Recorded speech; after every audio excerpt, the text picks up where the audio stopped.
नमस्कार। क्या आप जानते हैं कि कुरान में शहद की मक्खी का जिक्र है? अल्लाह ताला फरमाते हैं कि हमने शहद की मक्खी को वही की कि पहाड़ों में, पेड़ों में और ऊंची जगहों पर अपने घर बना और हर फल से रिज़्क हासिल कर फिर अपने रब के रास्ते पर चलती रहे।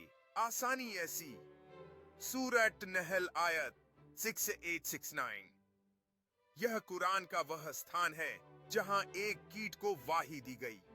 आज की विज्ञान भी मानती है कि शहद की मक्खियां वातावरण और सूरज की रोशनी के जरिए हिदायत प्राप्त करती हैं और उनका जीवन प्रणाली अत्यंत व्यवस्थित है। सुभान अल्लाह।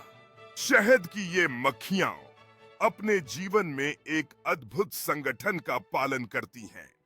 ये न केवल अपने समुदाय के लिए काम करती हैं, बल्कि पर्यावरण में भी एक महत्वपूर्ण भूमिका निभाती हैं। जैसे जैसे ये फूलों से परागण करती हैं, ये फसलों की पैदावार में भी योगदान देती हैं।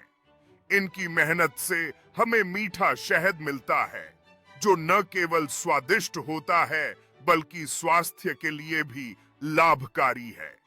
इस प्रकार ये छोटी सी कीटें हमारी जिंदगी में एक बड़ा योगदान देती हैं।